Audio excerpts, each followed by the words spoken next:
Boa noite, boa noite. E aí, rapaziada, tudo bem com vocês?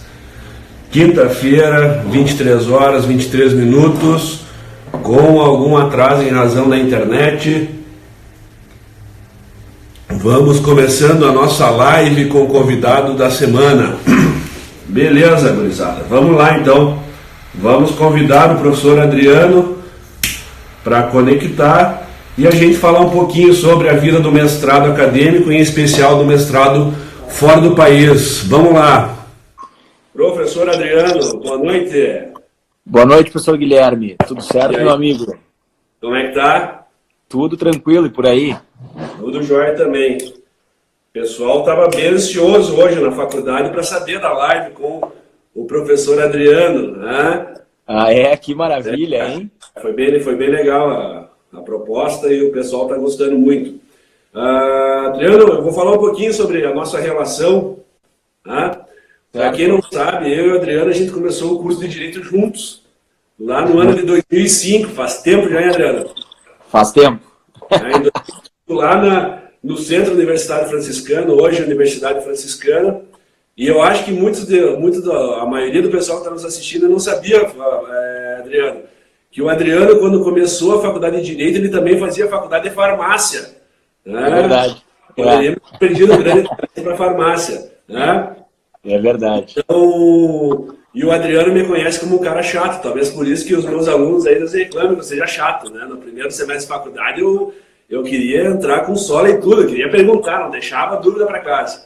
Né? Então eu conheci o Adriano em meados de 2005, aí em 2009 eu voltei para Santa Maria, acho que a gente se encontrou alguma vez em algum seminário, e aí agora a gente acabou se encontrando quando eu fui fazer a minha seleção para professor na faculdade Antônio Meneghetti, e o Adriano fazia parte da banca, né? E hoje a gente é colega lá na faculdade Antônio Meneghetti. Então queria que tu desse uma boa noite para a gurizada que está nos assistindo aí, Adriano, e falasse um pouquinho sobre o início da tua carreira, sobre a tua vida, enfim. Bom, vamos lá então, professor Guilherme, que as minhas primeiras palavras sejam de agradecimento, de gratidão por tu teres lembrado do meu nome, né? Tu que é um profissional que transita muito bem aí no meio jurídico, como advogado, no meio acadêmico, como professor, tem grandes contatos, né? Conhece grandes pessoas da área jurídica aqui de Santa Maria, da região do estado, e fico realmente bastante feliz, fiquei muito honrado pelo convite, por tu teres lembrado do meu nome, né? Entre tantos que tu poderia chamar para compartilhar um pouco da história profissional e acadêmica, de teres lembrado de mim. Então, registro aqui, até para o pessoal que está nos assistindo, a imensa gratidão que tenho por esse convite. E também te parabenizar pelo projeto, né? Essa tua ideia de abrir o teu Instagram para publicar conteúdo sobre o teu dia a dia profissional, sobre as áreas que tu tem especialidade de atuação. Isso é muito, muito interessante. A gente acompanha que os alunos têm trazido um feedback muito positivo em relação ao conteúdo que tu tem publicado. Então também fica aqui o meu registro de parabéns aí pela tua iniciativa, né? E também por essa ideia dessa live com convidado mais descontraída, né, em que tu traz o teu charuto, bebe um vinho. Acho que isso é interessante até para que os alunos, o pessoal que convive com nós de uma forma mais formal, na sala de aula ou nos corredores dos fóruns por aí, que vejam também que a gente conversa aqui como grandes amigos, muito mais do que uma aula. Eu acho que é um círculo de conversa entre as pessoas, né? É verdade. Bueno, pessoal, então a ideia de chamar o Adriano foi pela questão do mestrado no exterior, né? Eu conversei hoje com o pessoal em sala de aula que a gente tem que ir para a forja, né? Que a gente entra no curso de Direito como se fosse um pedaço de aço, né? A gente vai para a forja e quanto mais a gente quer ou quanto mais qualificado, mais vai se exigir da gente. E a ideia de falar do mestrado é, enfim, fazer uma homenagem a nós, professores, por esse dia, né? Passamos na terça-feira ali o dia do professor, então, e da gente poder compartilhar, porque o pessoal às vezes pergunta bastante sobre isso, né, Adriano? Como é que funciona o mestrado, né? E a gente comenta, enfim, o meu mestrado foi aqui na Universidade Federal de Santa Maria, mas o pessoal sempre tem aquela dúvida, vou morar fora de país, como é que funciona? Né? Então eu queria que tu começasse falando pra gente como é que foi a tua trajetória acadêmica e se já na academia tu começou a pensar no mestrado ou se isso se isso surgiu com o passar do tempo, né, para depois pensar no mestrado no Brasil ou fora, enfim. Mas tu começasse a falar um pouquinho da tua vida enquanto acadêmico de direito, né? Tá, então vamos lá. Cara, assim, ó, na verdade, eu gosto de contar um pouco da minha história para os alunos, e é interessante aqui que a gente tem um alcance maior pelo Instagram, porque onde eu tô hoje, absolutamente nenhum planejamento eu tinha para estar onde eu tô, né? Eu passei praticamente 4 anos da graduação querendo fazer concurso público, fiz estágio, a maioria dos meus estágios durante a graduação foram em órgãos públicos e eu achava que era vocacionado para concurso público. E aí no último ano da graduação eu comecei a fazer estágio no escritório, que é o escritório que eu estou até hoje, né? E lá eu comecei a notar que, bom, talvez tivesse uma atividade que me trouxesse mais satisfação pessoal do que o concurso público, que era a advocacia. E aí então me formei e comecei a advogar como associado, né, nesse escritório, o escritório do Bruno e do Mário Cipriani, aqui em Santa Maria, de advocacia criminal.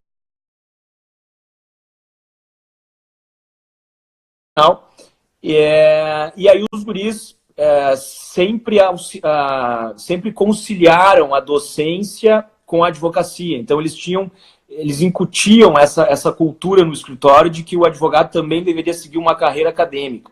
E aí então, num primeiro momento, eu fiz uma especialização na URGS, em Porto Alegre, na Universidade Federal do Rio Grande do Sul, em Direito do Estado, que durou aproximadamente 1 ano e meio. E aí, concluída essa pós-graduação em nível de especialização, eu comecei a pensar no mestrado, né? Não pensava em dar aula, sequer cogitava, não passava pela minha cabeça em hipótese nenhuma dar aula, e, portanto, não pensava em fazer mestrado no primeiro momento. Mas aquele contato com a especialização foi me incutindo um prazer pela pesquisa, que era uma coisa que eu não produzia na faculdade. O pessoal que está assistindo, né? Eu não escrevi nada, eu não participei de congresso, eu não publiquei nada. Eu também não. Mas ainda há tempo, né? Fica aqui essa motivação para o pessoal. E aí, quando eu termino a especialização, eu me inscrevo para fazer a seleção do mestrado da URGS também. Estava fazendo uma cadeira como ouvinte do mestrado e me senti muito atraído pelos temas que tinham lá. E acabei sendo reprovado nessa seleção. E aí algumas situações se afiguraram possíveis, né? Ou eu tentava uma seleção de mestrado aqui em Santa Maria, estava na época, isso era 2014, abrindo o mestrado aqui em Santa Maria, na Universidade Federal, ou pensava em algum mestrado na PUC, né? E eu pensava que eu tinha que tentar conciliar a área do mestrado com a atividade profissional que eu fosse seguir na advocacia, que envolvia a defesa em ações de improbidade administrativa, direito penal, direito administrativo sancionador. E aí analisei Unicinos, analisei a PUC, e o Mário Cipriani, que é hoje meu sócio, fez o mestrado em Coimbra, em Portugal, e sempre me incentivou, olha, quem sabe tu pensa em Coimbra. E eu dizia, não, mas como é que eu vou ir fazer um mestrado na Europa? Como é que eu vou ter que ir morar na Europa? Com que dinheiro? Não tenho essa possibilidade, né? Estava iniciando na advocacia, a grana curtíssima, né? Mas e aí eu fui, então, atrás das informações, com o encorajamento do Mário Cipriani, e fui descobrindo que não era tão complicado assim, inclusive do ponto de vista financeiro. Deixa eu só fazer um parênteses aqui, Adriano. O pessoal, eu tenho visto que o pessoal tem comentado e feito algumas perguntas aqui, parece.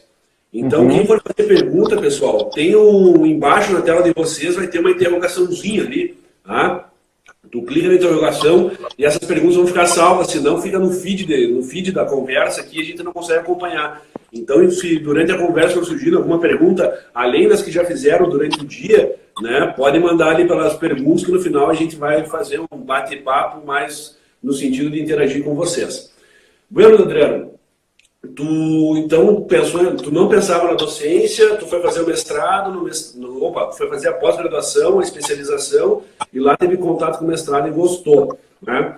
E aí, quero fazer mestrado, não tenho vida acadêmica, né? E isso eu me enquadro também, eu sempre comento com o pessoal, né, na minha seleção, na entrevista, me falaram, mas Guilherme, tu não tem produção acadêmica nenhuma, né? Porque, enfim, a gente vai conciliando escritório, enfim, outras atividades e não tem a vida acadêmica muito forte na faculdade, né? E aí tu decidiu que tu ia fazer o mestrado. Como é que surgiu Portugal? O Mário, o doutor Mário lhe incentivou, mas e por que Coimbra? Por que Portugal? Teve alguma questão específica que te direcionou para lá? Cara, então assim, ó, para te responder essa pergunta, na verdade eu trago a primeira boa notícia, né, para o pessoal que está nos assistindo aí sobre o mestrado lá. Eu coloquei no papel, né, os requisitos que eu precisaria ter para conseguir ser aprovado numa seleção de mestrado em Porto Alegre, por exemplo, numa universidade privada, já que na pública eu não tinha conseguido entrar, e fui pesquisar as informações sobre Portugal, sobre a Universidade de Coimbra. Primeiro porque, por incentivo do Mário, que tinha estudado lá, então tinha, de certo modo, essa segurança. Nós tínhamos também, na época, o Gustavo Flores, que é um grande advogado, tá? Retornou a Santa Maria agora, estava fazendo já o doutorado lá em Coimbra, e eu tinha um contato com ele, conversava bastante com ele, ele também me encorajou a pesquisar sobre lá. Portugal, por óbvio, o que facilitou a escolha desse país foi a língua, né?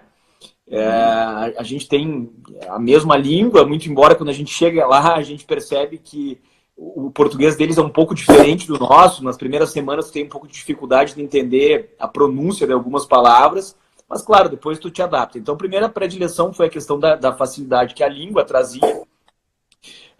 E no segundo momento os critérios de seleção. Como eu te disse, eu não tinha produção acadêmica durante a graduação, eu não tinha requisitos para entrar no mestrado aqui no Brasil. Seria difícil, eu teria que daqui a pouco construir isso ao longo de alguns meses, talvez anos, né? E lá em Portugal, por incrível que pareça, para que tu submeta a tua inscrição lá, existe um requisito principal, que é a média final das notas da graduação. Então vai pegar a média que tu tirou em todas as disciplinas, a média de nota em todas as disciplinas, e faz lá a ponderação. E aí o requisito deles é que tu tenha a média final superior a 8. Eu tinha essa média superior a 8, né? E aí o restante dos requisitos são requisitos muito mais formais, né? Tu precisa transformar o teu currículo Lattes num currículo que eles chamam Europass, que é como se fosse o Lattes lá para a Europa, mas isso é só uma transposição de informações. Tu precisa ter uma carta de recomendação, uma carta de aceite, uma carta de intenções explicando por que tu gostaria de fazer o mestrado lá, mas basicamente o que te coloca dentro ou não é essa média final igual ou superior a 8. Se tiveres isso, a questão é muito mais burocrática, né? E aí, outras facilidades. Não precisa ir a Portugal, ir a Coimbra para fazer inscrição, para fazer matrícula, nada. Tu faz tudo por aqui, existe um sistema eletrônico da universidade no site que é muito evoluído já na época, isso era 2014, facilitava o envio de todos os documentos, e aí quando faz a inscrição, que é mais ou menos ali por abril, maio do ano corrente, enviando a carta de aceite, tu já pode submeter a documentação para fazer o visto. E aí também é mais uma nova burocracia, porque tu precisa ter seguro-saúde, o visto é para estudante, enfim, o que deve ficar registrado, né, para que o pessoal que está nos assistindo compreenda. É muito mais fácil, do ponto de vista dos requisitos acadêmicos, entrar no mestrado em Coimbra ou eventualmente em Lisboa, do que entrar aqui. Não precisa ter orientador indicado, não precisa ter projeto de pesquisa, nada. É basicamente a organização da documentação e a média de notas superior a 8, a média final. Tá. Tu comentou ali sobre essa carta de recomendação, né? Quem pode fazer essa carta de recomendação? Pois é, no meu caso foi o Mário que fez. Né? O Mário, na época, já era professor da FADISMA, né? Faculdade de Direito aqui de Santa Maria. E aí, na condição de docente da instituição, ele fez uma carta de recomendação, dizendo que eu era advogado associado do escritório, que ele conhecia o meu trabalho, enfim. Uma carta bem simples, de uma página. É muito mais um requisito formal do que algo que vai te colocar dentro ou não lá da instituição. Eu vou começar a fazer as perguntas que surgiram durante o dia, tá, Adriano? Que elas beiraram muito mais a questão do critério econômico, né? Teve um que chegou a ser engraçado, assim, eu ando mais pelado que o Tarzan, né? Eu tenho vontade de fazer o mestrado em Portugal. Qual é o custo econômico, qual é o gasto que eu tenho para morar em Portugal, ou qual é o gasto que eu tenho com o mestrado? Bom, cara, essa pergunta é importantíssima e, na verdade, sempre quando me questionam sobre a minha experiência em Portugal, me perguntam sobre isso, né? Adriano, tu foi para Portugal porque tu é rico, porque tu tinha condições, porque teus pais te sustentaram. Cara, na verdade não. E vou te explicar o porquê.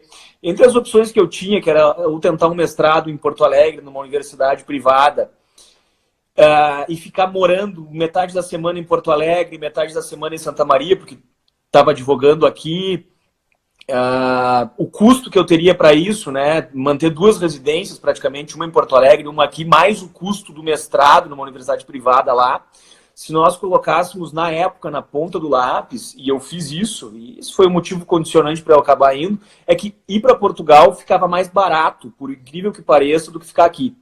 E aí, quando eu te digo mais barato, para que não pensem que é conversa mole, né? Eu posso falar em números isso. Claro que tinha alguns facilitadores na época, né? Nessa época o valor do euro girava em torno de 13,20, 13,50. Quando eu vim embora estava 13,90. Hoje está mais. Eu dei uma olhadinha no valor do euro, hoje está 13,60, né? Mas assim, a Universidade de Coimbra, especificamente, que foi para onde eu fui, ela é uma universidade pública, né? Na verdade, em Portugal, a maioria das universidades são públicas, então elas não te cobram uma mensalidade para estudar lá. O que eles te cobram, e o nome é esse no português de Portugal, lá é uma propina. É como se fosse uma taxa de manutenção para a tua permanência lá. E essa propina, na minha época, era 2.400 euros. Não era por mês, era o mestrado inteiro. 2.400 euros durante os 2 anos da pós-graduação, o que dava 120 euros por mês. E se multiplicar pelo valor do que valia o euro na época, é um valor que o pessoal que está nos assistindo aí, que estuda em instituição privada, vai dizer, mas a minha faculdade é mais cara do que isso. É verdade, é verdade. O que mudou de lá para cá? Um ano depois, a minha turma foi a última com esses valores. Um ano depois, o valor subiu. Hoje em dia, o valor do mestrado em Portugal é 7.000 euros por ano. 2 anos é o equivalente a 14.000 euros, vezes 4,60, mais ou menos. Daí uns 70, 65, 70, 80 mil reais. Ainda assim... Olha aqui no Brasil, né? Exatamente. A Universidade de Santa Cruz, uma Unicinos, uma PUC, vai ser isso aí, né? Então, assim, ó, o valor do mestrado, como tu disseste, aqui no Brasil, numa particular, é mais caro. Mas, claro, envolve o custo de morar na Europa, né? E aí, outra vantagem da Universidade de Coimbra é a cidade de Coimbra. Coimbra não é capital, é interior do país lá. E aí os valores são mais baratos. Eventualmente o pessoal que já viajou para a Europa, teve essa oportunidade, vai geralmente para cidades mais turísticas, para as capitais, e os preços são astronômicos. Em Coimbra não era assim. Coimbra é uma cidade de estudantes, né? A Universidade de Coimbra é mais antiga que o Brasil. Ela, em 2015, completou 725 anos, né? Então está quase com 730 anos. E a cidade basicamente gira em torno dos estudantes, e aí os preços são muito mais condizentes com a realidade de quem está lá para estudar, né? Então, colocando na ponta do lápis, o custo que eu teria para morar em Porto Alegre, metade de uma semana, era o custo que eu acabava tendo para viver em Portugal. Claro, é uma vida bastante modesta. A gente come no RU lá, no restaurante universitário, divide apartamento com os colegas, alguns moram em pensões, enfim, dá-se um jeito. O que fica importante deixar registrado é isso. No final das contas, eu acabei gastando menos do que se eu tivesse feito o mestrado por aqui. Claro, hoje está um pouco mais caro, o euro subiu o valor, de 2.400 euros ao todo, hoje são 14.000 euros, mas ainda assim, para quem eventualmente é estudante do interior, que é boa parte do nosso público aqui, que teria que eventualmente fazer um mestrado em Porto Alegre, talvez, se colocar na ponta do lápis, talvez seja um pouco vantajoso nesse sentido. Vale a pena. Legal. E aí, vamos lá. O pessoal queria saber, né, da questão da internacionalização. Como é que é a experiência de morar em Portugal? Quanto tempo tu ficou em Portugal, né? Se tu tem que ficar os 2 anos do mestrado lá, ou se tu pode ficar um tempo lá, um tempo aqui, né? Ou quais são as modalidades de mestrado que, por exemplo, a Universidade de Coimbra disponibiliza, né? Porque às vezes o pessoal fala, não tem condições de ficar 2 anos, mas um tempo menor eu conseguiria. Cara, isso é importantíssimo, né? Assim, ó, existem várias modalidades de pós-graduação no exterior. né? Hoje em dia está muito na moda o pessoal fazer o LLM nos Estados Unidos ou em Londres, né? Que é o Masters of Law, que não é exatamente equivalente a um mestrado no Brasil, mas é algo muito mais voltado à atuação profissional, ele é menos acadêmico. Em Portugal, Espanha, especialmente, que é para onde os brasileiros vão mais, nós temos duas modalidades diferentes para o mestrado, né? Nós temos o mestrado que foi o que eu fiz, que é o mestrado com tempo contínuo, ou seja, é necessário residir naquele país, e tem aqueles mestrados periódicos, né? Que a cada determinado lapso temporal, por exemplo, 6 meses, tu fica 15 dias lá, né? Eu não sei efetivamente como é o custo desses cursos de 15 dias a cada 6 meses, mas uma coisa que tem que se colocar em consideração é o fato de que a cada seis meses tu tem que comprar passagens para ir para lá, né? E o valor da passagem, a gente sabe, é bastante salgado. No meu caso, a carga horária do mestrado lá é exatamente a mesma dos mestrados daqui. Então, são 2 anos. O primeiro ano, basicamente, composto por disciplinas de grade curricular. E aí, então, tu tem que, no mínimo, residir lá durante um ano letivo. Não é um ano, 12 meses, porque tem as férias, né? Esse um ano letivo, lá em Portugal, é o contrário. Ele começa em setembro, e aí são setembro, outubro, novembro, até mais ou menos 15 ou 20 de dezembro. E aí eles entram num recesso que vai até fevereiro. Então teria que ir para lá em setembro. Esse recesso, que é final de dezembro até o início de fevereiro ali, tu poderia, férias isso, tu poderia voltar para o Brasil ou, estando lá em Portugal, dar uma viajada, aproveitar para enriquecer a questão cultural lá, né? Que acaba sendo muito mais barato viajar já estando lá.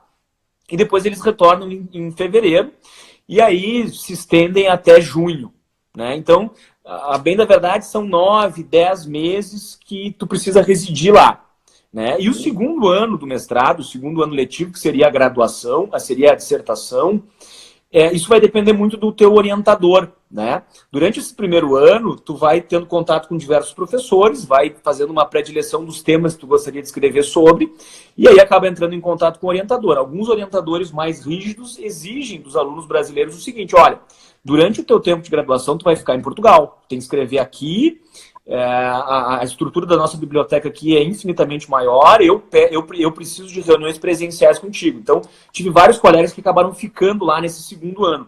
Não foi o meu caso, né? Como eu já advogava aqui, o escritório ainda estava vinculado ao escritório, uma das combinações que eu tive com o pessoal do escritório foi que, bom, no segundo ano eu voltasse. Então, eu consegui um orientador que aceitou essa situação, e aí eu voltei para Santa Maria em junho. Eu fui em setembro de 2014, voltei em junho de 2015, não deu um ano. E aí, esse segundo ano do mestrado, eu fiz a dissertação por aqui, né? Claro, o que me facilitou?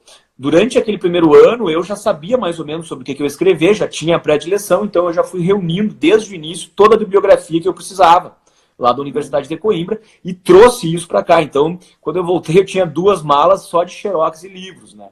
E aí isso facilitou, porque eu ia mantendo contato com o professor por e-mail, etc. E aí, claro, tu tem que voltar para defender essa dissertação. Não existe só a entrega do trabalho físico. É preciso uma defesa oral disso. E aí, então, lá em julho de 2015, eu voltei para depositar, que é o termo que eles usam, a dissertação. E aí a defesa era só em outubro, mas eu ia acabar voltando para o Brasil para voltar em outubro. Meu orientador disse: não, o teu trabalho está adequado, nós vamos tentar organizar uma banca e tu já defende. Acabou que eu acabei sendo um dos primeiros da minha turma a defender, e graças a Deus fui aprovado. Então, essa é outra questão, não precisa morar lá os 2 anos. Se tu conseguir te organizar com um orientador, tu pode morar lá 9 meses, volta e fica o resto do tempo aqui no Brasil. E o tema que tu escolheu para... Tu é mestre em direito administrativo, isso, né, Adriano? O tema que tu escolheu foi tu que escolheu, foi o orientador que escolheu, vocês sentaram e conversaram, construíram essa temática? Cara, antes de te responder sobre o meu tema, eu vou falar sobre as áreas do mestrado lá, né? Porque eventualmente o pessoal que nos conhece... o pessoal que nos conhece sabe que tu trabalha com direito previdenciário, eu trabalho com direito penal, com direito administrativo, improbidade. Né? Mas, bom, eu sou da área lá do direito empresarial, eu posso fazer mestrado em Coimbra, tem essa área. Essa é uma outra boa notícia. Tem todas as áreas, tá? Desde o direito laboral, que eles chamam, que é o direito do trabalho, passando por direito fiscal, que seria o nosso direito tributário, mestrado em processo civil, direito civil, em ciências criminais, mestrado em direito administrativo, em direito constitucional, em direito internacional e europeu. Ou seja, há todas as áreas para essa escolha. Eu fiz o mestrado, na verdade o nome do curso é um mestrado em ciências jurídico-políticas, com menção em direito administrativo, né? E aí, então, eu tinha lá 2 cadeiras obrigatórias que eu tinha que fazer, que era o administrativo 1 e 2, e as outras, a complementação da carga horária acabava ficando por conta minha. Eu escolhia qual matérias eu ia fazer. E como eu tinha predileção até pela atividade profissional aqui em Santa Maria, pelo direito criminal, eu fiz a disciplina de criminologia e a disciplina de direito penal. Foram as minhas optativas. E escrevi a dissertação sobre ilícito administrativo. Nós temos no Brasil, né, entrando bem brevemente nessa questão acadêmica, a gente tem no Brasil a independência entre as instâncias, e aí um mesmo ato ilícito poderia configurar, dar ensejo a uma ação criminal, a uma ação administrativa, um processo administrativo disciplinar e a uma ação de improbidade. Improbidade, quem me conhece sabe, é o que eu mais falo. Improbidade administrativa não é crime no Brasil. Em Portugal, o tratamento é completamente diferente dessa matéria. Eles têm uma matéria que chama Direito das Contraordenações. E aí eles têm toda uma preparação acadêmica e teórica sobre ilícito administrativo. E aí a minha dissertação girou em torno disso, de tentar fazer uma aproximação ou uma relação luso-brasileira entre o tratamento que é dado ao ilícito administrativo no Brasil e ao ilícito administrativo lá em Portugal. Adriano, tu escolheu um tema, tu foi lá, tu estudou. Agora, qual a diferença, ou o que tu consegue perceber da importância da internacionalização do teu mestrado? Né? O que tu acrescentou não só como estudante de direito, mas como pessoa, essa vivência fora do país? Não sei se tu chegava assim, antes de fazer o mestrado, já chegou a morava com teus pais ou não, mas a experiência de morar sozinho, de estar fora um tempo... O que isso te agregou na tua vida? Cara, isso eu acho que é a maior recompensa que a gente tem, né? Eu morava com meus pais aqui em Santa Maria ainda, né? Então, meus pais são daqui. Morei durante a graduação inteira com eles e mesmo depois de formado, continuei morando com eles. Não tenho vergonha nenhuma de falar isso. O pessoal às vezes está se formando aí e quer sair trabalhando e morar sozinho, independência. Eu não posso mais depender dos meus pais. A gente vive outra geração, né? Eu acho que é absolutamente razoável que a gente fique mais tempo morando com os pais, se existe essa possibilidade, né? Que a gente talvez dedique um pouco mais de tempo nos preparando antes de sair. E aí eu me formei e fiquei morando com o pai e a mãe ainda 2 anos, até o momento de ir para lá. A primeira vez que eu morei sozinho foi lá em Coimbra, né? E, cara, é uma experiência gigantesca. O Mário, né, que é o grande incentivador dessa minha empreitada, ele me dizia assim, ó, vai ser muito bom porque tu vai poder ver a tua vida de fora. É como se tu saísse da vida do Adriano e enxergasse ela de cima para baixo, analisando o que pode melhorar, o que pode piorar. Então, cara, é uma experiência fenomenal, né? Portugal, ele não está no mesmo patamar que os outros países da Europa. França, Itália, ou os países nórdicos lá, ou mesmo a Espanha, né? Portugal, algumas pessoas na época lá diziam que Portugal era um estado brasileiro. Não é para tanto, né? Mas assim, eles, ainda que não sejam no mesmo nível de evolução do resto da União Europeia, eles ainda assim são muito mais evoluídos que nós, em questão de segurança, em questão de modernidade, em questão de que as coisas, tudo funciona, né? Então, nesse sentido, foi uma experiência inacreditável, porque coisas que eu aprendi lá da vivência são coisas que eu trago e levo na minha vida até hoje, essa possibilidade de poder olhar a minha vida de fora, né? Isso traz uma bagagem muito grande. E também do ponto de vista acadêmico, né? Às vezes a gente tenta fazer uma pesquisa, um estudo acadêmico em direito comparado, olhando aqui do Brasil para fora. Agora, quando tu está estudando os temas de fora, lá com o pessoal nativo daquele país, a visão é completamente diferente, né? Uhum. E aí eu queria te perguntar o seguinte também. Quais países tu conseguiu conhecer nesse tempo que pelo que tu comentou, tu ficou aproximadamente 9, 10 meses fora. O que tu conseguiu conhecer na volta ali? Cara, bastante coisa. Portugal é bem pequeno, né? Portugal é menor que o Rio Grande do Sul, ele é mais ou menos o tamanho do Rio de Janeiro. Então, eu estava em Coimbra a 2 horas de Lisboa, a 1h30 do Porto, a 1h30 da Espanha. Então, conheci diversas cidades ali de Portugal, conheci a Espanha, Madrid, Barcelona, Bélgica, Holanda, Itália e França. Esses foram os que eu conheci. Mas assim, não. Que monte de país, né? Não é muito. Tinham colegas lá que se organizavam mais e acabaram conhecendo muitos outros lugares, né? Porque daí, claro, tu aperta um pouquinho daqui, tu deixa de fazer um gasto lá, tu consegue juntar um pouco de dinheiro para poder viajar, porque a viagem acaba sendo muito mais barata quando tu tá lá, né? Agora, a culpa é minha de não ter viajado mais, porque o que acontecia, né? Como diversos alunos que estão nos assistindo aí, eu deixava os trabalhos para a última hora, né? Então, às vezes vinha lá, eu me lembro que veio um feriado de Páscoa e todo mundo ia viajar e eu, no retorno da Páscoa, eu tinha que apresentar um paper, apresentar um artigo científico lá na disciplina e eu não tinha nem começado a fazer ainda.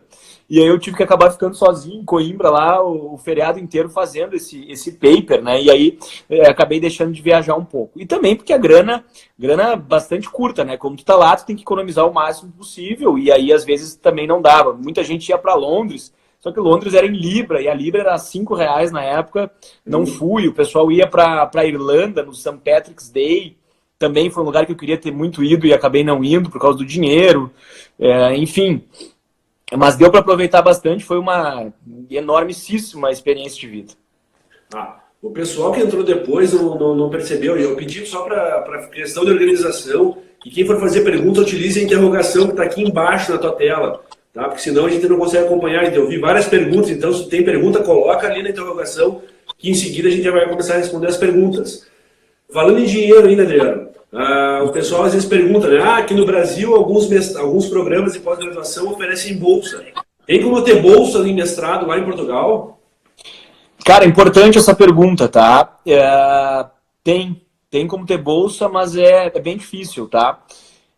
Eu estava até revendo hoje aqui os editais da Universidade de Coimbra, eu estou falando muito mais da questão de Coimbra, né? Em outras universidades pode ser que o sistema seja diferente, na Espanha seja diferente, mas enfim.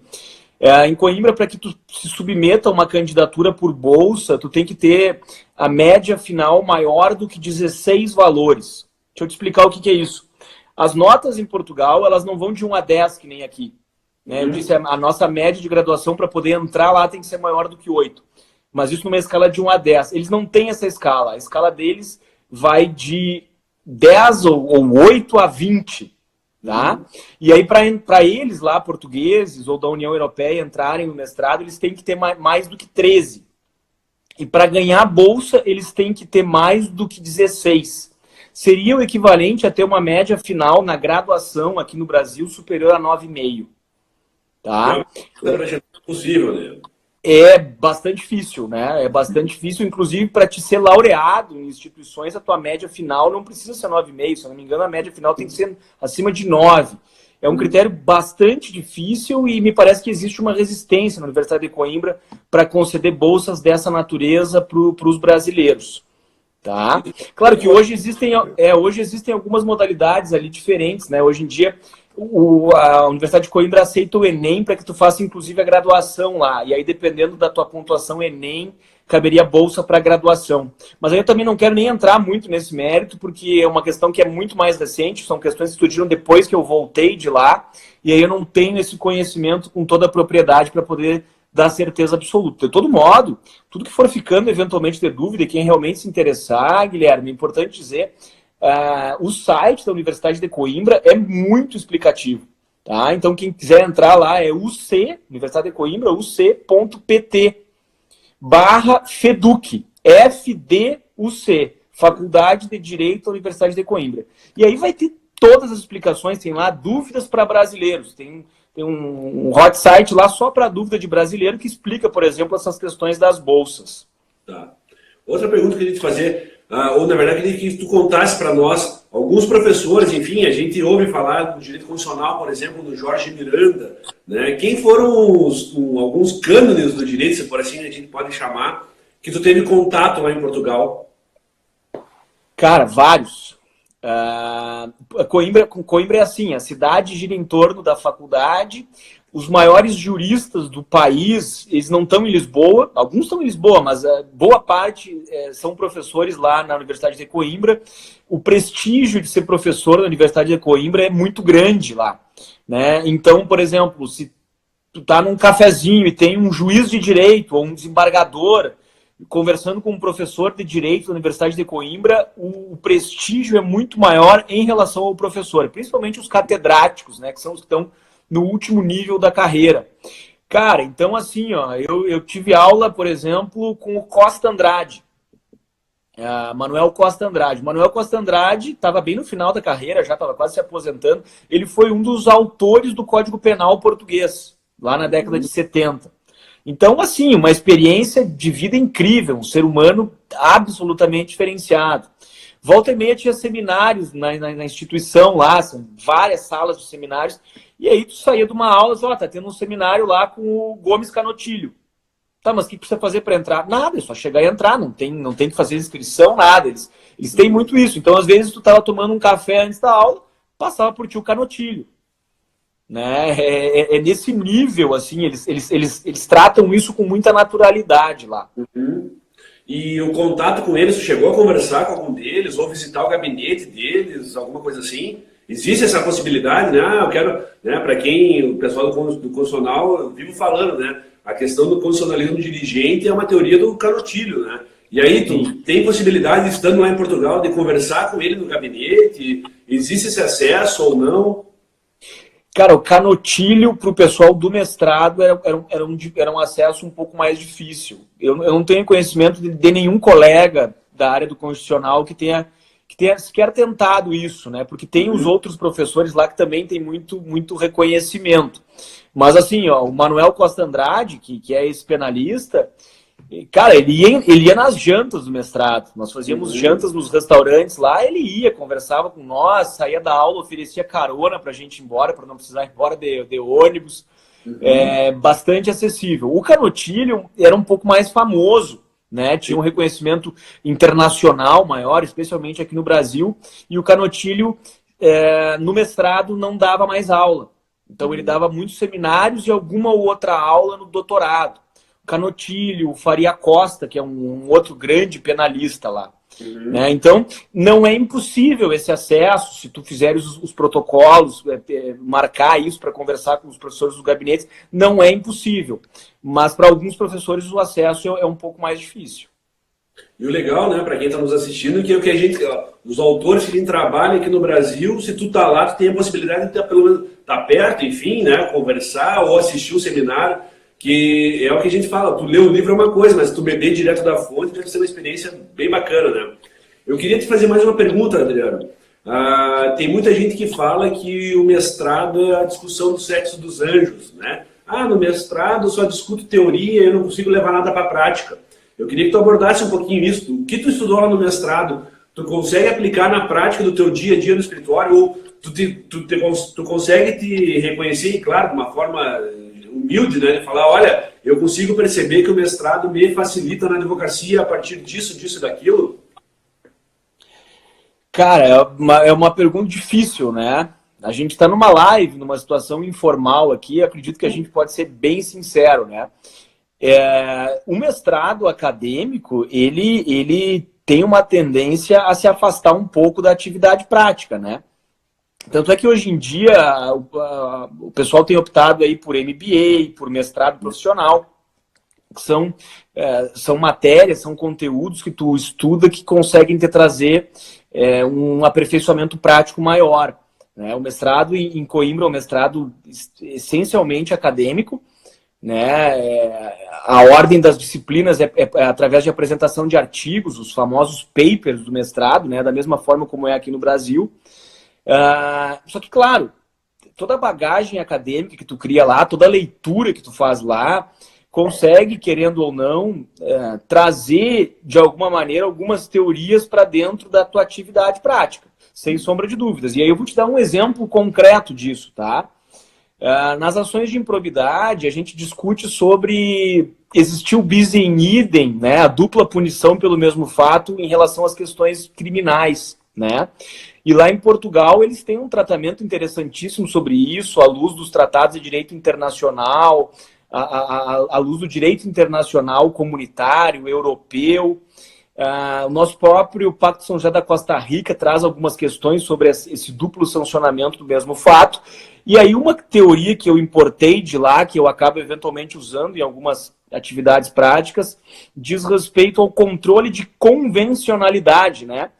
Será que essa independência das instâncias que a gente usa aqui no Brasil, muito embora respeite a Constituição, será que ela respeitaria tratados de direito internacional sobre direitos humanos, especialmente o Pacto de São José da Costa Rica, né? E aí a gente traz toda uma construção europeia, comunitária, a respeito desse tema para cá. Só que, claro, o mestrado não vai te ensinar a peticionar, ele não vai te ensinar a fazer uma audiência, ele não vai te ensinar a atender um cliente, ele não vai te ensinar a cobrar honorários, né? Ele vai te auxiliar, muito antes pelo contrário, na parte acadêmica, né? Ele vai te auxiliar com uma porta de entrada para a docência, para pesquisa, como porta de entrada para doutorado, para publicação de artigos, eventualmente um livro, né? Ele realmente não é para tanto assim, né? Uma discussão de sectos dos anjos, não é uma questão tão teórica assim, se tu conseguir tentar trazer para a prática algumas discussões teóricas. Mas, claro, ele não é essencialmente fundamental para a atividade profissional. Isso a gente não pode ser hipócrita de tentar reconhecer. Tá. Teve uma pergunta aqui a respeito de... Eu acho que tu já respondeu a questão da relação às notas. Se as notas que valem para o mercado são as notas da graduação, não da pós-graduação, né? Sim, são as notas da... Eu vi ali a pergunta, cara, só não me lembro de quem foi. Se essa média...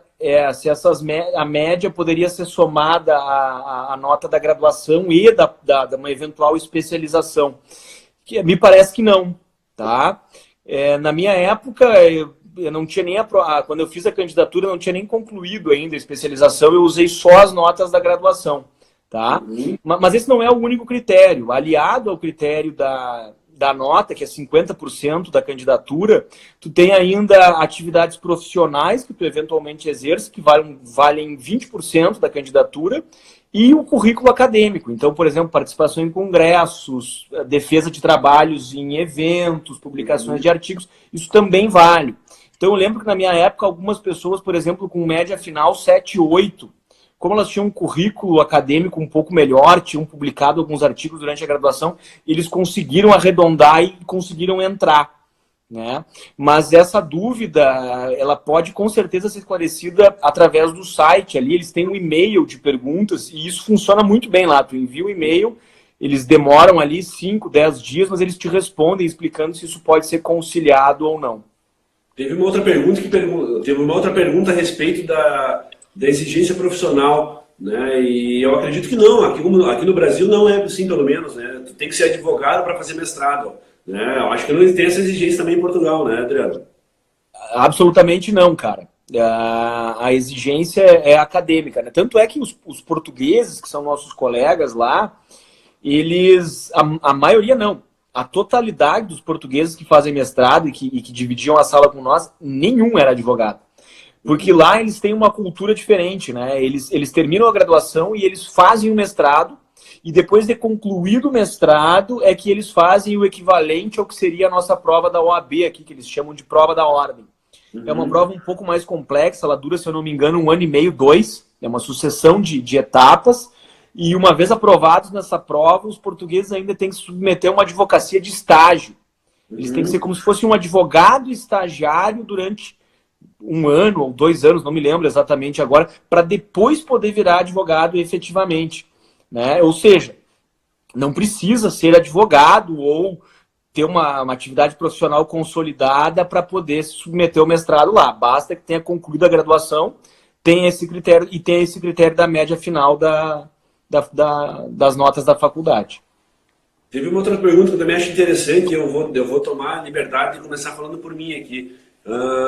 Eu acho que é o Everton, alguma coisa assim.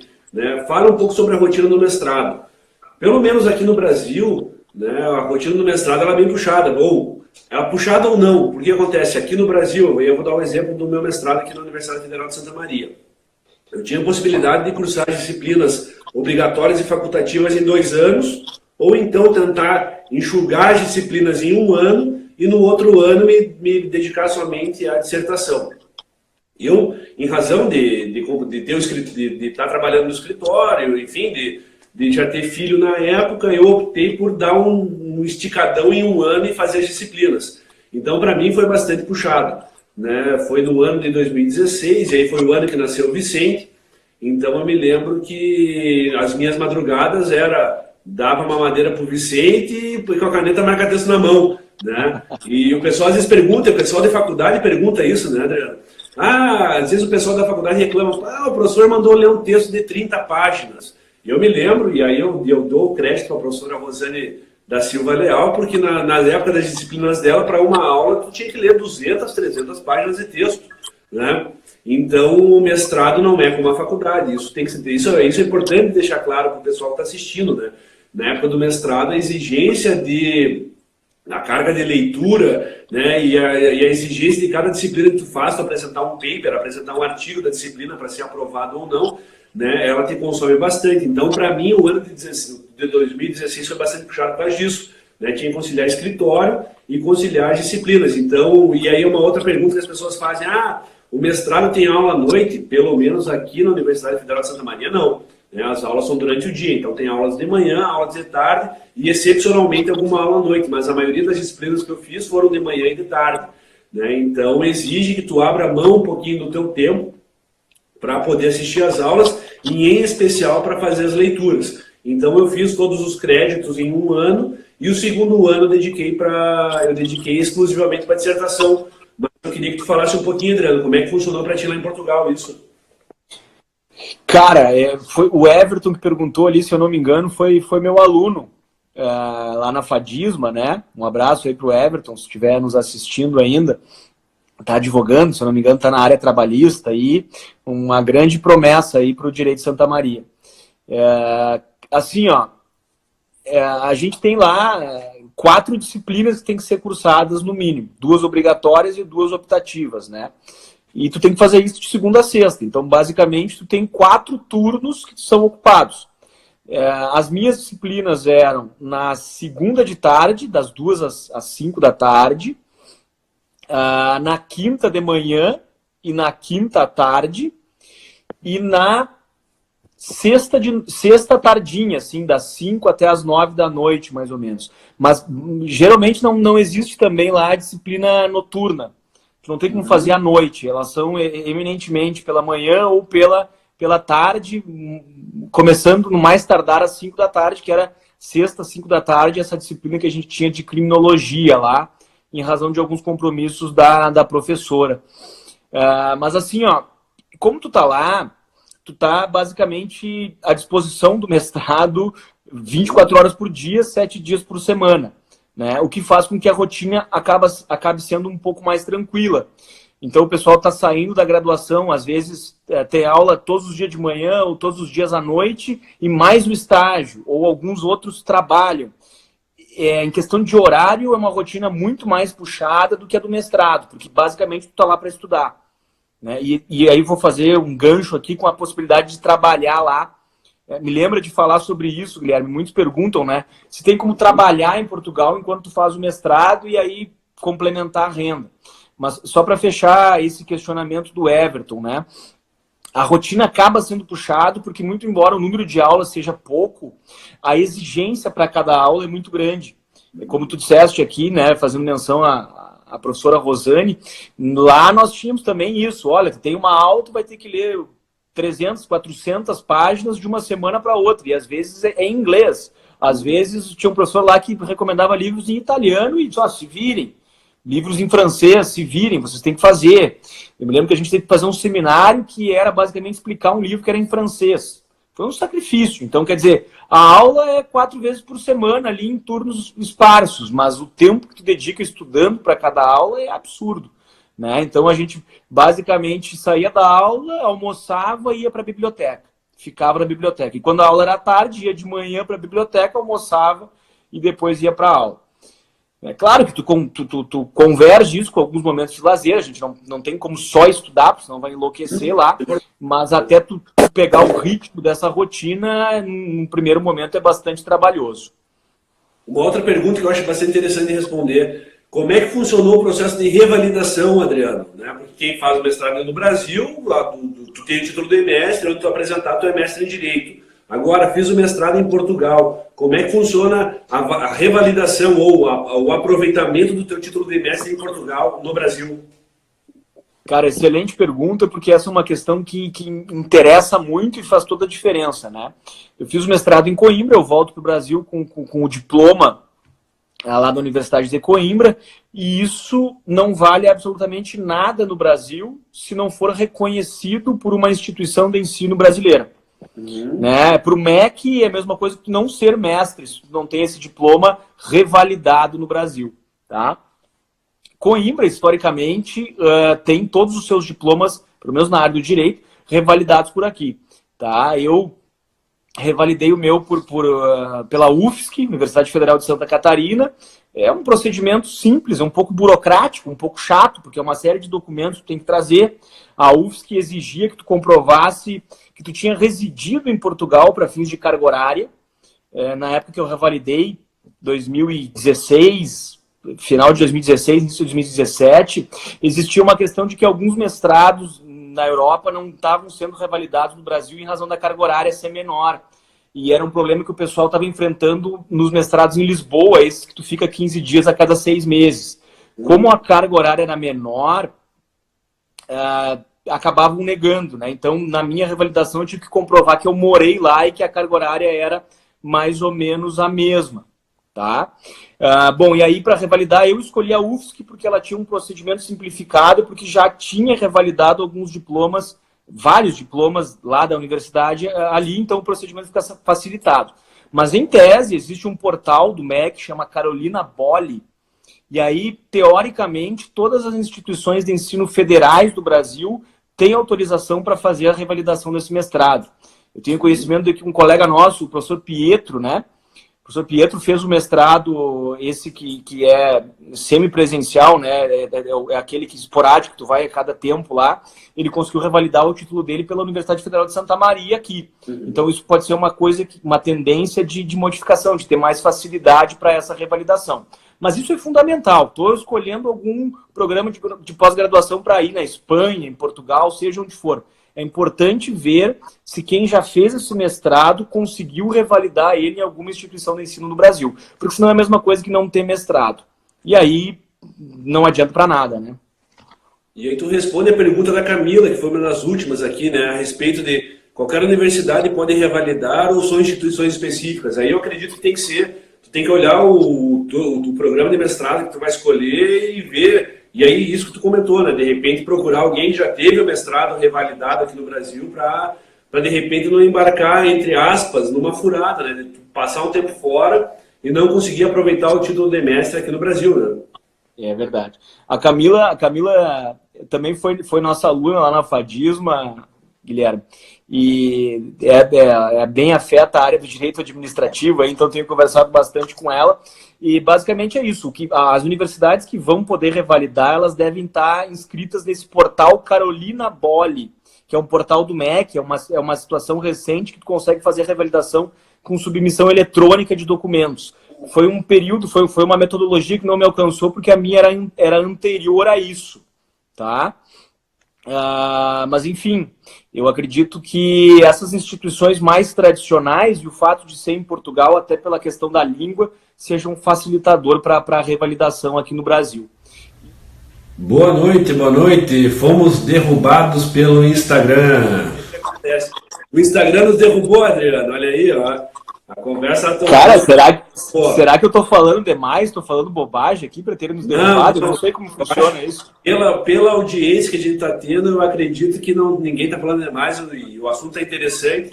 né? Eu não sei se é porque, por razão do tempo que a gente está conversando, mas o Instagram derrubou, então vamos falando, segue o baile, Adriano. Cara, o teu áudio pra mim tá ruim. Eu não sei como é que tá o meu aí pro pessoal. Se alguém puder, se alguém puder falar aí como é que tá. Isso, A coloca Bibiana aí. entrou ali, ó. Bibiana, como é que tá o áudio aí? Tá ouvindo?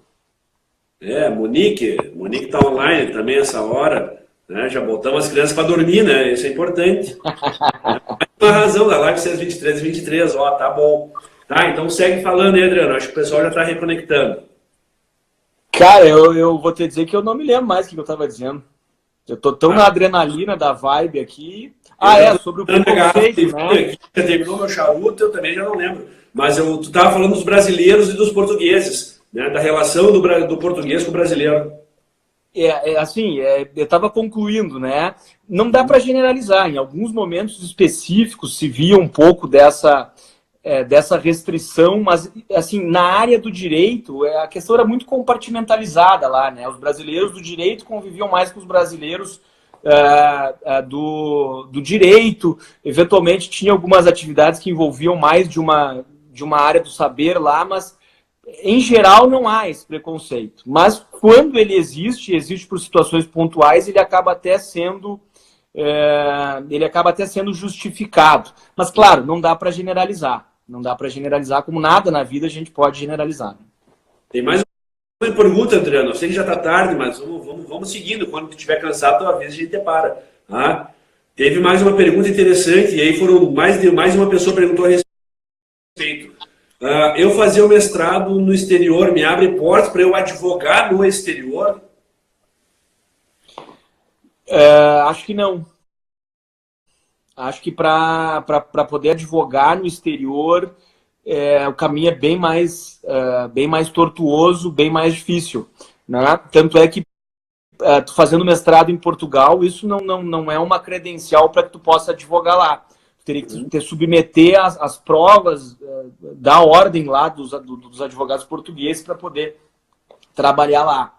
Né? Me parece que essa questão da advocacia mais internacionalizada, a depender da área que tu for, né? Áreas, por exemplo, como mercado de capitais, fusões e aquisições, direito concorrencial, que são áreas mais globalizadas, me parece que uma credencial, um abre-portas melhor seria aquele Masters of Law, o LLM, que é geralmente o que o pessoal tem buscado fazer no Reino Unido ou nos Estados Unidos. O mestrado lá em Portugal, e até mesmo na Espanha, ele infelizmente não é um abre-portas para a advocacia fora do Brasil.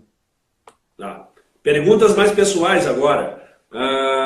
Perguntaram aqui, o que foi mais difícil? Ficar longe da família, ficar longe dos amigos? Ou tu conseguiu conhecer pessoas novas lá? Como é que foi esse baque entre sair da faculdade, fui fazer o mestrado, fiquei longe dos pais? Como é que funcionou isso aí pra ti?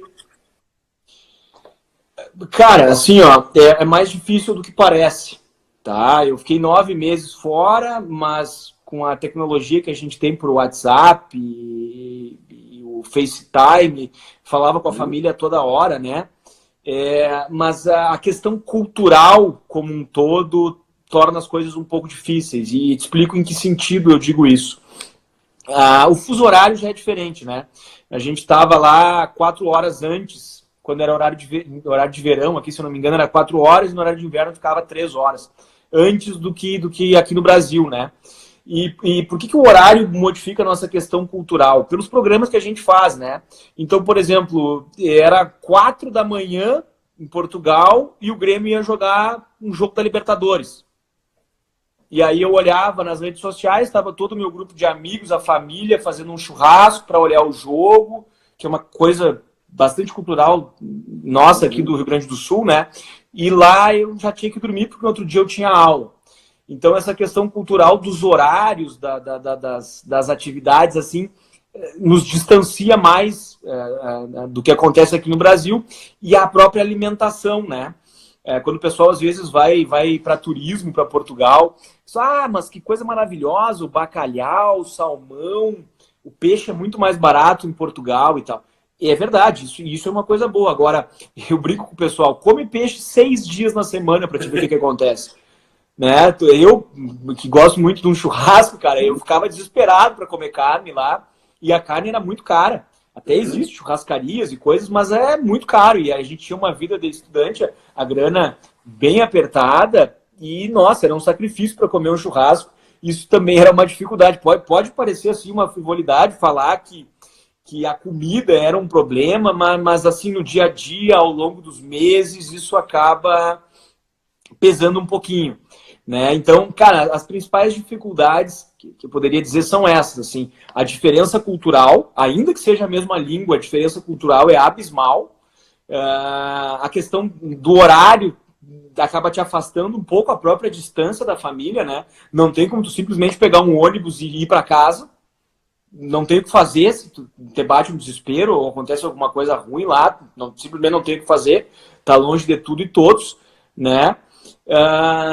Cara, e a insegurança em relação ao próprio mestrado, né?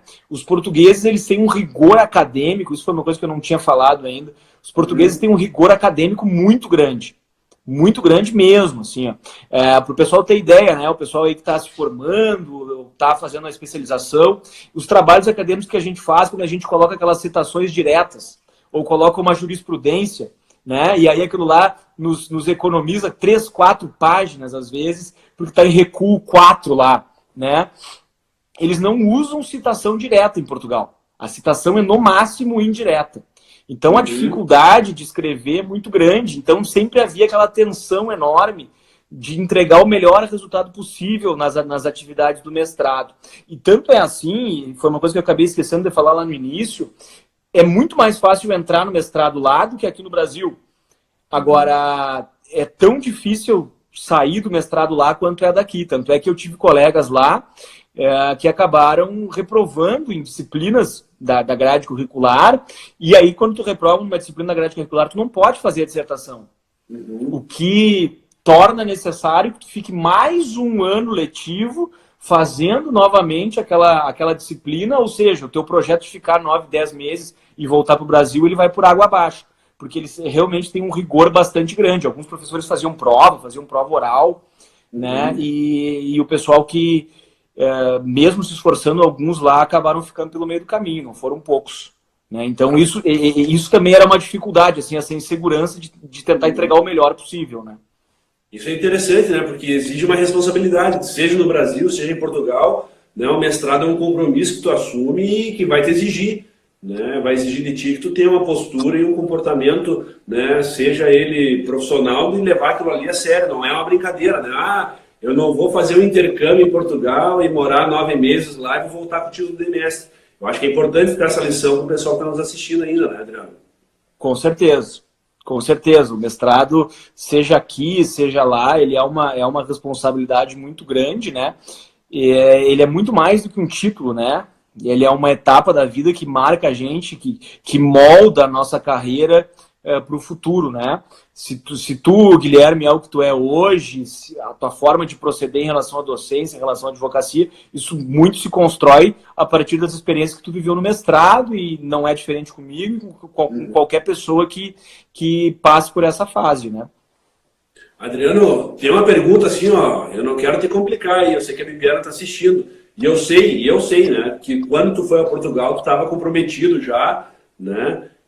Mas a gurizada está perguntando, tem muita festa lá em Portugal? Ou para quem está solteiro, quem está disponível no mercado, né? Como a gurizada costuma dizer, tem possibilidade de fazer festa, junção, conhecer gente de fora lá em Portugal? Eu sei que não foi teu caso, por óbvio, né? Mas para quem está disponível, né? E o pessoal quer saber disso também, né? Porque nem tudo são leituras e trabalhos, né? Mas tem festa para fazer em Portugal? Ou os portugueses fazem festa? Cara, eu não quero nem te perguntar quem fez essa pergunta aí, ó, mas certamente foram meus amigos para me sacanear, porque eles sabem que a Bibiana, minha mulher, tá assistindo, né? E tá de olho aí, ó. Então, uma pausa aqui, André. Eu vou te entregar, porque esse cara também já tentou me apertar um dia, né? Esse cara é o nosso colega, né? Nosso amigo, professor Augusto Becker, né? Ele foi um dos que fez essa pergunta, né? Ele puxou a conversa e outros vieram em seguida, né? Conta para nós aí de Portugal, como é que funciona isso aí, essa parte do entretenimento lá em Portugal. Cara, então, já que tu mencionou o professor Augusto Becker aí, né? Não sei se ele está assistindo ou não, acho que tinha aula hoje, né? Deixar também meus parabéns, o Augusto vai ser pai aí, é um grande amigo, um grande profissional da área do direito empresarial.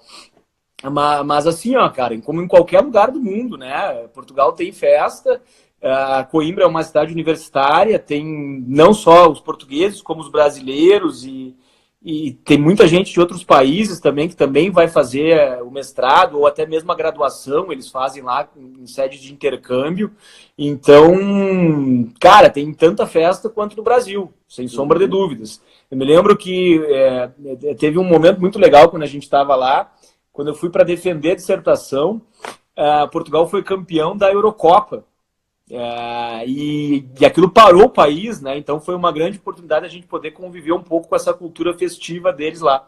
Foi bastante interessante isso daí. Mas sim, tem como aproveitar bastante, fazer festa, mas não é só festa, né? Se for só festa, tu vai para lá, roda e volta sem o mestrado, né? Então é tudo uma questão de conciliar. Quem leva na brincadeira não vai se dar bem. E aí tu vê, né, que a gente começa a falar em festa e o pessoal se manifesta, é risadinha, é comentário, é pedido de churrasco dos alunos da faculdade, né?